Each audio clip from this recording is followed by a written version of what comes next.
Find a level area and lay out the body of the tent on the ground. Stake loosely if there's any wind.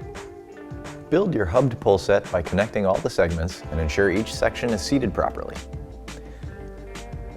Arrange the pole set so the blue anodized pole end connects with the blue webbing at the center of the foot end, and the gray anodized poles connect with their matched corner webbing. Insert the locking pole tips of the gray segments into the corresponding key lock grommets at the corner anchors of the head end, and insert the blue locking pole tip into the center key lock grommet anchor at the foot end. Attach the inner tent canopy to the poles using the pole clips, and then snap the flybar pole clip onto the main ridge pole. Position your tent as desired, preferably with the pole structure at the head end of the tent facing toward the prevailing wind direction, and stake the 2 corner anchors at the head of the tent. Next, cover the inner tent with the Rainfly, keeping the vestibules lined up with the doors, ensuring the webbing with key lock grommets is paired at the head end, and the tension lines are paired at the foot end.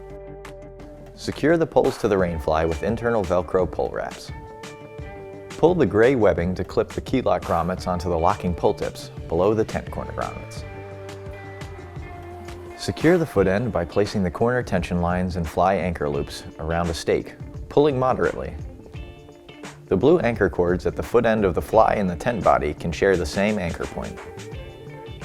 For final tensioning, stake out the vestibules and pull firmly on the adjustable Rainfly vestibule and corner anchor tension lines for a tight setup. Connect the volumizing clips at the bottom of the tent body doors to the loops on the inside of the Rainfly vestibule for more livable space.